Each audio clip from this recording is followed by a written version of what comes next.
Primera vez que escribo desde hace meses. He vuelto a verte después de un año sin saber de ti. En el otro bar el café se bebía con vodka y 7 diferencias. Cierro los ojos y aún creo que estoy allí. Siento que se me acumulan palabras en la boca. Días en que incluso las tormentas me saben bien. Días en que no existe el tiempo y todo parece estar al punto de sal. Y esos instantes en que nada parece estar mal. Miedo a necesitar verte más a menudo. Miedo a quedar y sentir que algo es diferente en mí. ¿Qué es lo que me impide impedir que esto pase?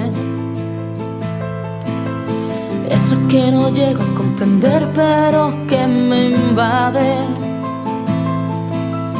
Esas motas de polvo que no puedo coger con las manos. Cuando se olvida que la escalera está llena de peldaños.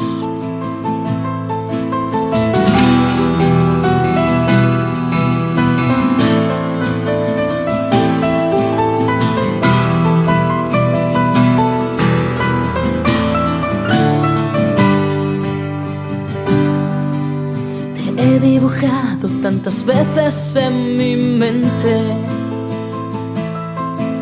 que incluso las cosas más absurdas me recuerdan a ti.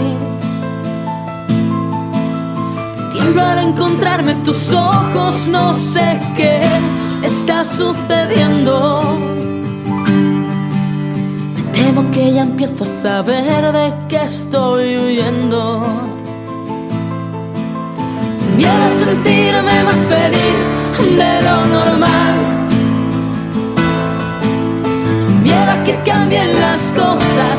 Miedo a asustarme más. Siento miedo y no sé cómo lo puedo calmar. Eso que siento cuando estás, que me empieza a gustar. Que me empieza a gustar.